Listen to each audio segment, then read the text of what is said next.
Good morning, students.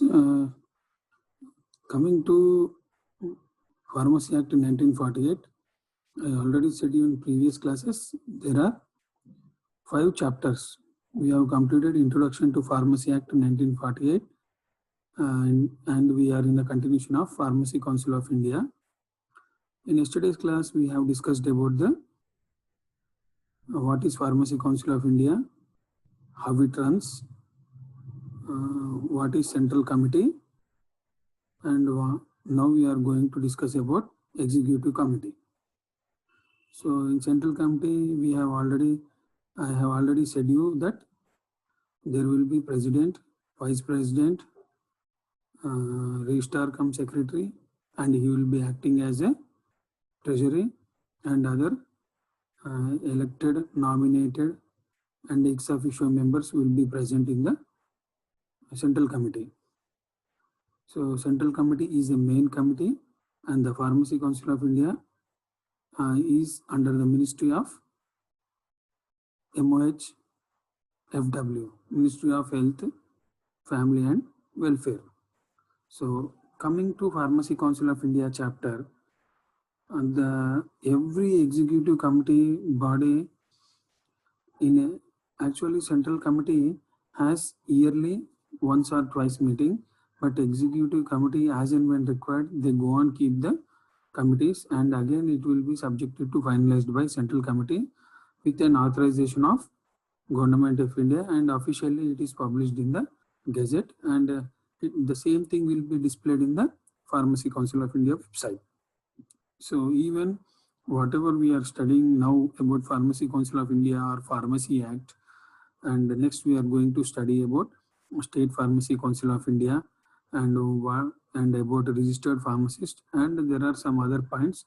All these points will be available in our Pharmacy Council of India website. Whatever the acts we are studying, almost even ER regulations also covered in the Pharmacy Council of India website. Coming to Executive Committee,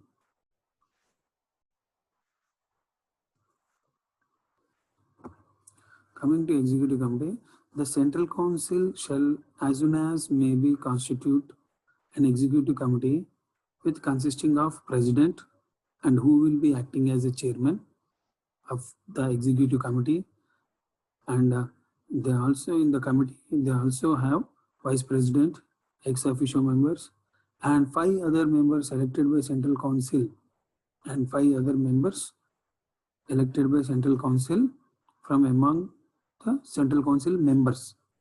So every time Central Council members will not be sitting, and they will not be deciding always, because they will be having some other works apart in Pharmacy Council of India.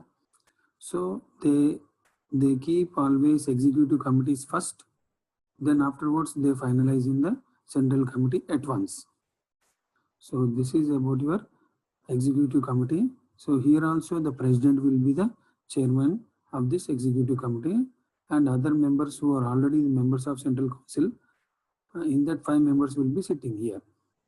So a member of the Executive Committee will hold the office until the expiry of term of the office as a member of Central Council. So already I said you yesterday that Central Council members will be there for a period of 5 years. The term will be for a period of 5 years. Again they will be re-elected or re-nominated, and again they will be appointed for the same post if they have applied, and again he is elected for the same post, he will be sitting in the same positions. So until his term is not expired in Central Council, the same member will be available in the Executive Committee. So the Executive Committee also, that means it holds for a period of 5 years equal to Central Council. But subjected to being a member, Central Council shall be eligible for re-election. So always they will be having re-election and re-nomination after every 5 years. Even those who are elected and nominated in Central Committee from those members only they will be selecting for the executive committee. It's nothing but you can think it is a subcommittee where all the errors in India of pharmacy education and any other matter subjected to pharmacy, they will be executing in the executive committee, and then they finalize. And again, all these points will be kept in front of central committee, and all these decisions, whatever they are taking in the executive committee, and even as well as central committee, all the decisions are placed in the Pharmaceutical Council of India website. Even education regulations and latest amendments or any changes in the acts, rules and regulations, all those points will be discussed in the executive committee as well as central committee.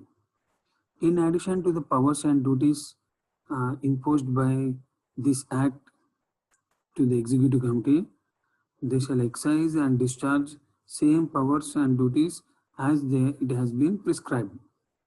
So all the executive members will have additional powers and duties as prescribed by the committee or according to this act.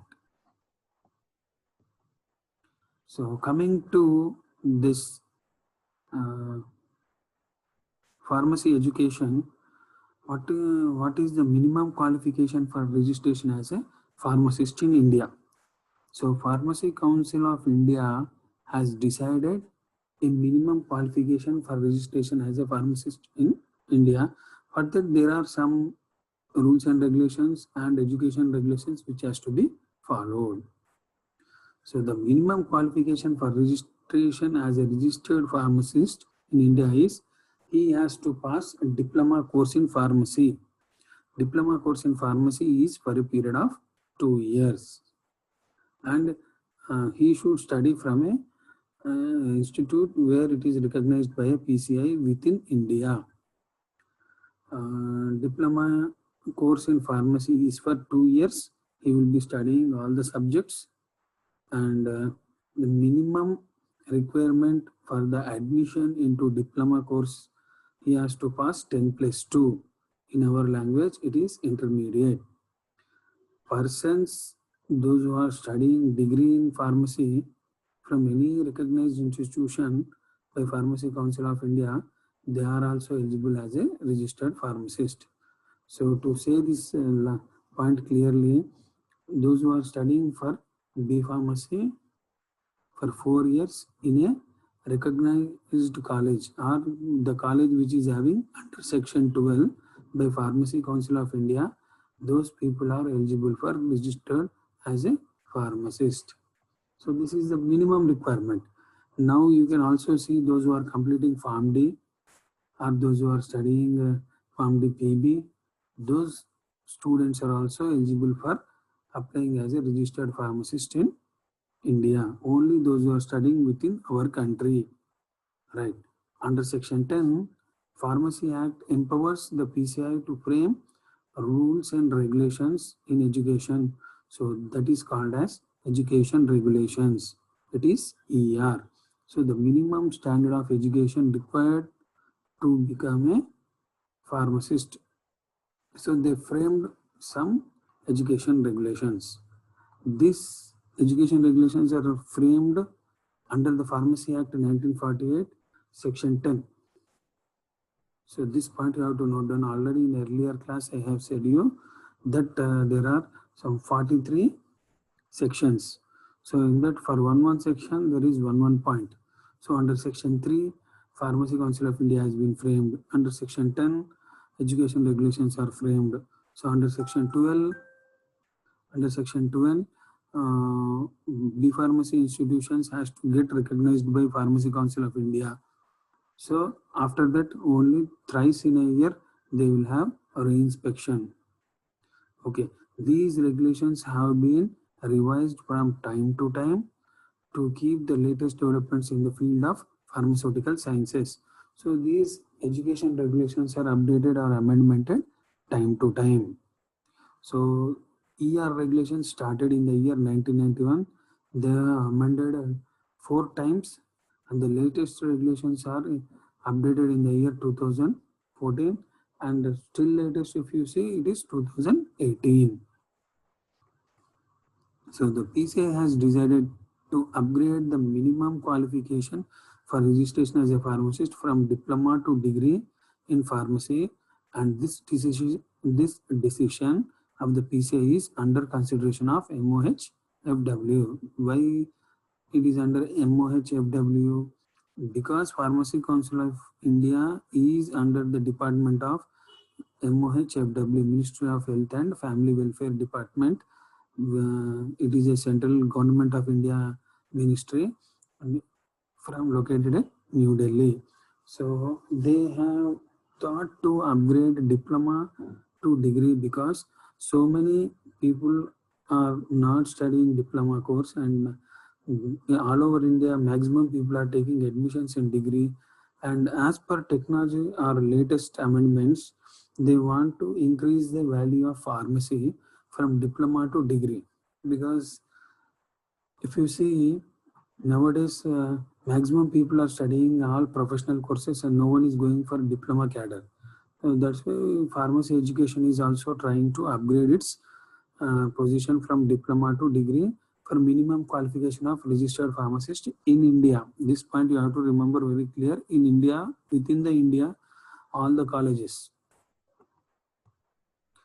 So these education regulations framed by Pharmacy Council of India under Section 10 of the Pharmacy Act 1948. So that is called as ER regulations. So ER regulations have started its basic points from the year 1991. So these ER regulations, the standard of education for qualification as a pharmacist are those who are taking admission into the course. These education regulations will decide the course subjects, duration of the course, syllabus, mode of the examination, and minimum marks for passing of the examination. And for theory and practical it will be different, and the nature and duration of the practical training. And apart from this, they will be seeing attendance percentage. They will decide pass percentage from according to the merit basis. Those are getting more than 75%. They are called as distinction. So all the points will be discussed or will be prescribed in this education regulation. So minimum conditions, whatever it is prescribed in education regulations, all the institutions have to provide the same for the pharmacy students, and they has to get approved by Pharmacy Council of India to conduct the course of the study for pharmacists. That means those who want to study a diploma course in a minimum level or a degree course, institution has to satisfy Pharmacy Council of India and has to get approved every year till it gets under Section 12 to conduct the course of the pharmacy study.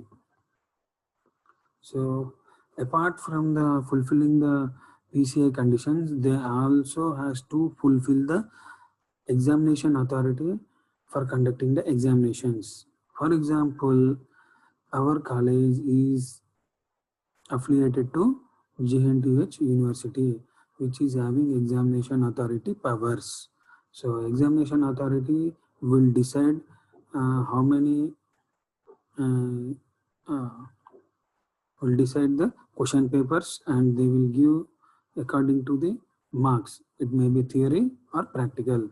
For 100 marks, if they decide, they keep for 75 marks theory paper and 25 marks practical, subjected to fulfilling the attendance on the minimum basis of 65%, 60% or 65%. Otherwise, those students will be detained, and the same university will conduct him next year when he will be coming regularly to the college and attending the theory and practical classes. So even we have to get approved by JNTH also. For example, we have to get approval from Pharmacy Council of India. We have to get approval from examination authority. So we have two statutory bodies in our place. Next, conditions to be fulfilled by the institution to be recognized for giving the practical training. So for giving practical training, we are supposed to have sufficient labs, and according to that, we have to department wise we have to keep the labs as per the requirement of the intake of admissions. So for diploma, it is 40, and now it is raised to 60. For B Farm, earlier it was 60, now it has been raised to 100. The strength of the maximum B Pharmacy college will be 100 per year. So total 4 years course, there will be maximum 400 students. And for diploma, it is 120. So when you are trying to fulfill the institution conditions, we have to maintain farm department-wise labs and classrooms. So all this we have to provide as per the education regulations. Practical training contract forms for the pharmacist. So there will be practical training separately. Even though those who are studying B Pharmacy, they are undergoing industrial training or pharmacy practical training at the end of 3-2, third year, second sem. 3-2 means. So the PCI is charged with the responsibility of regulating the pharmacy profession in the country, India. By the way, education regulations which are required to be followed by any institution impart D-Farm education. So the education regulations are also required to be covered by the institution imparting B-Farm program also.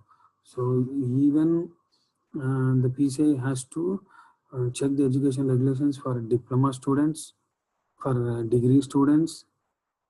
To say second point, that is even you PharmD students, PharmD PV students, and MPharm students. So all these education regulations are amended and updated time to time by Pharmacy Council of India, because Pharmacy Council of India is imparting the pharmacy education to the pharmacy students in the pharmacy institutions within the country, and those institutions has to be get approved by the Pharmacy Council of India. Then only it is called as recognized institution. When it will be recognized, when they are following the requirements as per PCI guidelines.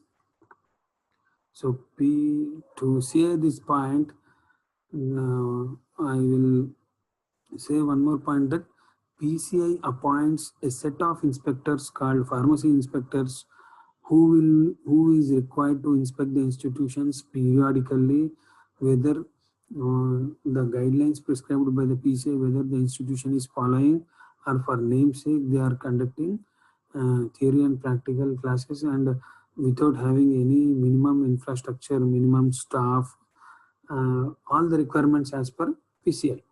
So PCI appoints a set of inspector, means compulsory 2 inspectors will be coming to pharmacy college from different places, and they will be inspecting the college in all the aspects: building, land, area, classrooms, labs, faculty requirement, examinations, internal marks, external marks, attendance. There are so many criteria what they want to check. So that is preferably they inspect at the time of examinations for physical facilities. That means laboratories, classrooms, teaching, non-teaching, teaching staff and non-teaching staff, so, attendance registers, staff members, timetables, records, sessional marks, how they are conducting annual exams, assessment of papers, in what way their sessional exams and annual exams are conducted. So all the points, preferably they inspect in all the points. So laboratories, each department wise, they should have all the laboratories. If the college is having B Pharmacy 4 years, then all the 12 labs they have to show. Only if the college is running B Pharmacy. Classrooms, they require 8 plus to 10 classrooms. Why? Because 4 years each year you will have 2 classrooms, then you have to have tutorial rooms, then they will see whether sufficient teaching and non-teaching staff is available. They even also see the instructions. They even check the attendance of the students, attendance registers. They even see library. For pharmacy college, we have museum, machine room, herbal garden, uh, timetables, annual exams. So each and every criteria they will check, and they write a report to the Pharmacy Council of India stating that whatever the observations or findings are there, these inspectors will be reporting to the Pharmacy Council of India. That is, the president PCI inspectors usually two for one institution uh, to conduct the inspection on the basis of SIF. This is most important. That is standard inspection form. So those inspectors will be given a standard inspection form to check the institution. So according to that standard inspection form, they have to check. Like you are having manual, you are following according to the manual or SOPs, standard operating procedures, how you will follow. In the same way, they will also be instructed with some forms. That form is called a standard inspection form, SIF. So for each course, they have separate forms. So SIF D for diploma course, SIF B for B Pharmacy 60 intake, for SIF B1 for 100 intake, SIF E for M Farm. So like that for Farm D. So each and every course they have separate inspection form. So they will conduct inspections for course separately. Those who are coming for inspectors, one will come for inspecting B farm and M farm. One will be coming separately to inspect Farm D, and some will be coming to inspect B farm, M farm, and Farm D, all the courses. So according to the application of the institutions or renewal of the institutions. So all these points will be followed by these inspectors at the time of inspection.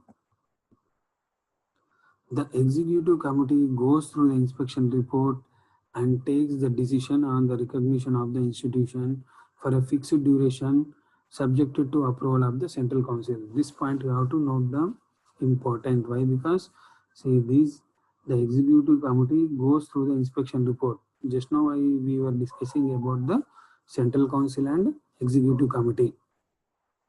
So whatever the inspectors are sending the report, that will be that report will be observed by executive committee, and this report will be forwarded to the approval of central council, and central council will fix the duration, then how many years renewal has to be given. For example, if it is a new institution, they give every year till it completes one batch. That means B Pharmacy course is for 4 years, PharmD course is for 6 years. So if an institution is newly opened with B Pharm, for 4 years, every year they have to inspect the college. After 4 years, that is the final one, we will be applying it for under section 12 along with the normal inspection. So we have to pay the prescribed fees every year for the Pharmacy Council of India for conducting and getting approval for the institution. So in that, whatever the remarks or deficiencies will be there, that will be discussed in the executive committee, and subjected to that, central council will decide and send the final report. If there are any serious deficiencies pointed out by the report, the executive committee will ask complaints report from the institution within 3 months after the report is reached to the college. So executive committee, without going near central council, they will send the same report to the college to give explanation. So for example, that inspector will write, sir, in this college I did not find a refrigerator. I did not find a separate examination branch. Or he may say, I did not find students to access on internet. So we will give report by writing that, yes, As per your instructions, we have prepared confidential room separately as per your requirement. We have to take the photograph and we have to send it. Students are asking about the internet access. So in library, we are providing separate computer room with 15 systems to access very freely to for in Google. So that also we are providing. So like that, they will write some deficiencies. The one equipment is not there. They have written like refrigerator. So we have to bring quotation and we have to buy one refrigerator. We have to place it in the microbiology lab or anywhere in the store. That we have to take a picture and all these things we have to write a report and send to the executive committee within the stipulated period, that is 3 months. If the institution fails to send the complaints report to the council, then PCI can decide to withdraw the notice to that institution and withdraw the recognition. So if we are not sending our complaints report according to the inspector's report, then PCI has the rights to withdraw the notice. Why? Because they have given some deficiency that, sir, in there are teachers are not available. Pharmacology teacher is not available. So we have to recruit one pharmacology faculty and we have to send his biodata. So all these things, minor findings or major findings has to be updated and sent to PCI. Noticingly or unnoticingly, if we did not send our report or it did not reach, then PCI has rights to withdraw the institution approval and they will ask explanation. Even they write a letter to the examination authority and also to the state government to see that whether the institution is in a stable condition or not, whether it can run it or not, they will be checking it. So this is about our executive committee and education regulations decided by PCI. So if you have any doubts in this particular executive committee or education regulations or about the inspectors, you can feel free to ask so that you can clarify your doubts as per your topic.